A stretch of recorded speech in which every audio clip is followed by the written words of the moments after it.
Hello, good evening. This is Unbox with Chad and I'm here to do a quick review of McFarlane's Superpowers Supermobile. At first look, ibabalik ka talaga sa pagkabata. Kuwang-kuha yung design ng original Kenner Superpowers collection. I love the artwork. Sobrang astig. Out of the box, guys, ang ganda at ang laki nito. Sakto yung blue, pagka-red ng cockpit at yung nagsusumigaw na Superman. First, the cockpit can open and it'll fit 5-inch action figures.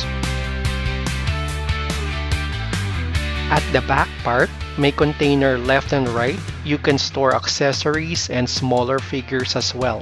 Pero ang pinakamasaya dito ay yung punching gimmicks. Simple lang yung mechanism, may knob sa ilalim na ipipihit pa kaliwa at kanan. Pero syempre, di makukumpleto ang play factor kung wala si Superman.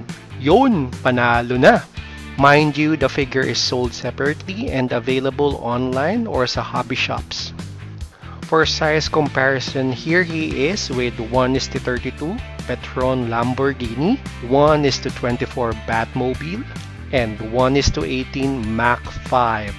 If you're wondering, kasya ba si Green Ranger? Syempre naman!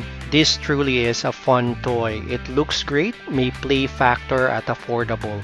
Ganito yung mga laruan na sulit and should be available sa mga local toy stores. So for me, itong Superpower Supermobile ay talaga namang ayos!